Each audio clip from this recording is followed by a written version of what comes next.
तो चलिए जानते हैं कि ट्विंस कैसे होते हैं, यानी कि जुड़वा बच्चे कैसे होते हैं। तो दो तरह के ट्विंस होते हैं, एक मोनोजाइगोटिक और एक डाइजाइगोटिक। मोनोजाइगोटिक का मतलब कि एक जाइगोट से जो जुड़वा बच्चे बनते हैं उनको मोनोजाइगोटिक बोलेंगे।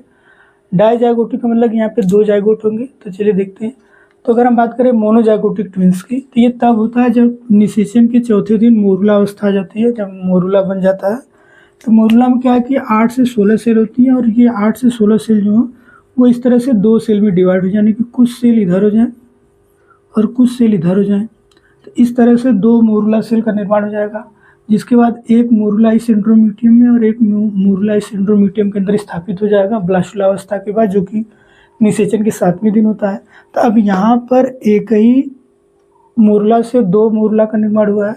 इनका जेनेटिक कैरेक्टर यानी कि एक स्पर्म और एक ही एग है। तो जेनेटिक कैरेक्टर सेम होने की वजह से यहाँ पे जो जुड़वा बच्चे होंगे वो एक जैसे होंगे, या तो दोनों लड़के या तो दोनों लड़कियाँ। अब बात करें डाइजाइगोटिक ट्विंस की, तो एग निकलने का जो प्रोसेस होता है अंडाशय से वो अल्टरनेट होता है, यानी कि एक महीने इधर से, अगले महीने इधर से, फिर एक महीने इधर से, फिर एक महीने इधर से।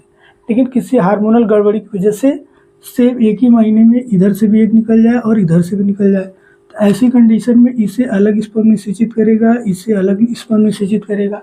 तो जब इस तरह की चीज़ें होती है तो यहाँ पर दोनों एक का कैरेक्टर, दोनों स्पर्म का कैरेक्टर अलग अलग है, तो इनका जेनेटिक कैरेक्टर अलग हो जाएगा। अब यहाँ पे जो जुड़वा बच्चे बनेंगे उनको हम लोग बोलेंगे डाइजाइगोटिक ट्विंस। या तो दोनों लड़के होंगे या तो दोनों लड़की, या तो एक लड़का एक लड़की।